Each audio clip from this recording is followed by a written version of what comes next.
எல்லாருக்கும் வணக்கம். நாங்கள் இப்போ அரிசி முறுக்கு தான் போட போகிறோம்.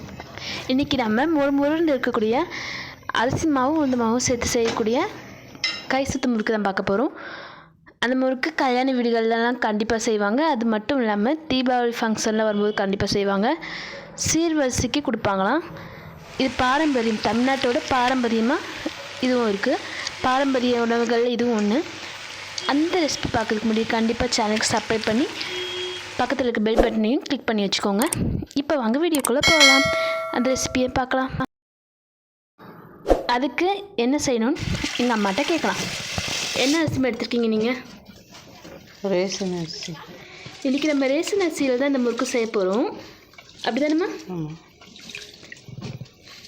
ரேஷன் அரிசினால கழுவணும்ல,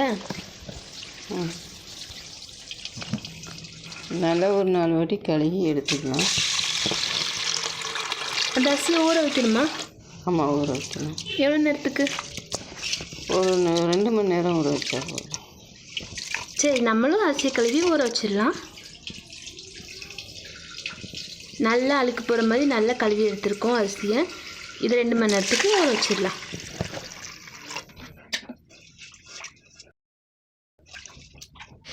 ஒரு கப் அளவுக்கு வெள்ளை உளுந்து எடுத்துருக்கோம்.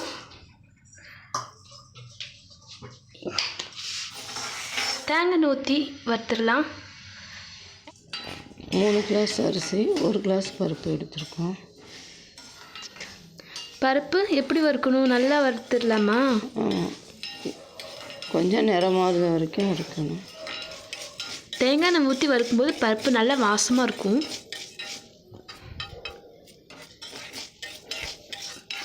நாங்கள் இது ஒரு 5 நிமிஷத்துக்கே நல்லா வறுத்து எடுத்துருந்தோம். நல்லா பொன்னிறமாக மாறுற வரைக்கும், ஒரு வாசம் வர்ற வரைக்கும் நல்லா வறுத்து எடுத்துக்கோங்க.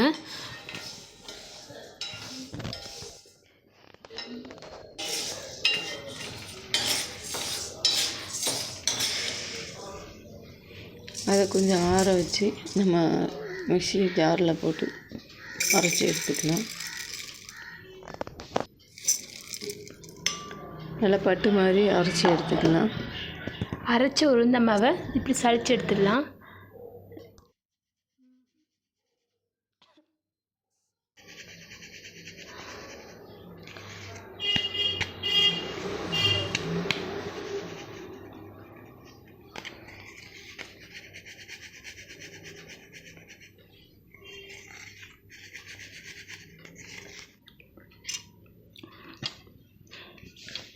ரேஷன் அரிசியில் செய்கிறத விட 50-16 அரிசியிலலாம் செய்யும்போது இன்னும் நல்ல டேஸ்ட்டாக இருக்கும், நிறமாகவும் இருக்கும்.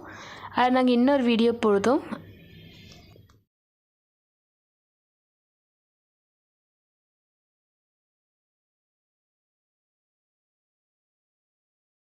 சீரகம் போட்டுக்கலாம்.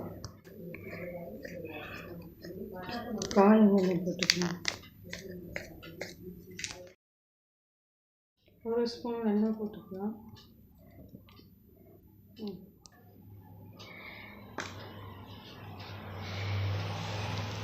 உப்பு போட்டு மாவு நல்லா பிசைஞ்சு எடுத்துடலாம்.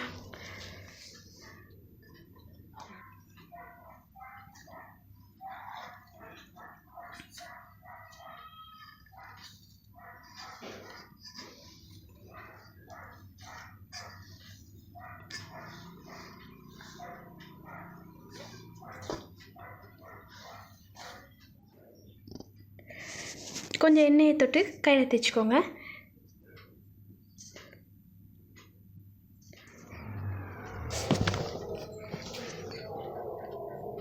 ஒரு சொலகு எடுத்துக்கோங்க. சொலகு மேலே அப்படி வெள்ளை துணி போட்டு அப்படி சுற்றி எடுத்துக்கலாம். சொலகு இல்லாதவங்க என்ன செய்யலாம்? சொலகு இல்லாதவங்க தாம்பாளத்தட்டுக்கு மேலே வெள்ளை துணி போட்டு இதே மாதிரி சுற்றி எடுத்துடலாமா.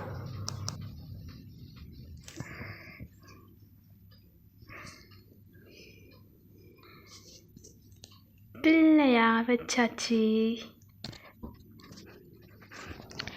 எல்லாருக்கும் இப்படி சுற்றுறது வராது, ஆனால் எங்கள் அம்மா அழகாகவே சுற்றுனாங்க. இது சுற்றும்போது பார்க்குறதுக்கே ரொம்ப அழகாக இருந்தது. இந்த முறுக்கு டேஸ்ட்டும் ரொம்ப டேஸ்ட்டாக இருந்தது.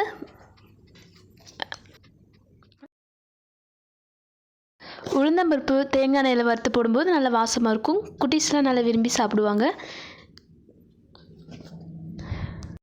இந்த மெத்தடில் நீங்கள் ஒரு கண்டிப்பாக ட்ரை பண்ணி பாருங்க.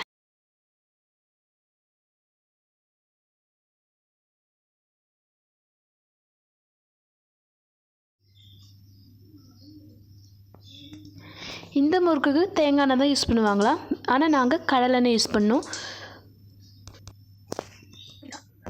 கடலெண்ணெய் ஊற்றியாச்சு. இப்போ ஒன்று ஒன்றா எடுத்து எண்ணெயில் போட்டு எடுத்துடலாம். பார்த்து போடணும், போடும்போது இல்லைன்னா பிஞ்சிரும். ஒன்று ஒன்றா கவனமாக எடுத்து போடணும். இது அடங்கிட்டுனா எடுத்துக்கணும். இப்போ அடங்கிட்டா என்ன சொல்லுவாங்க, எனக்கு சொல்லலாம்.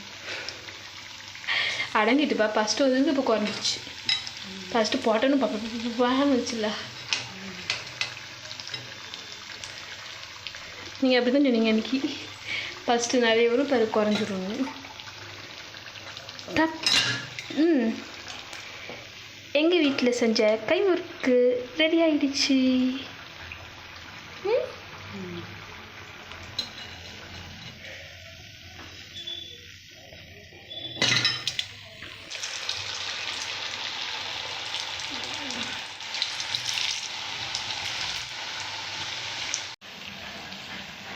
நான் கையை வச்சு தான் சுற்றணும். எல்லாத்துக்கும் கை சுற்று வராது. அச்சு வச்சும் இதேமாதிரி சுற்றி முறுக்கு செய்யலாம். எல்லா முறுக்கும் சுட்டு முடிச்சாச்சு.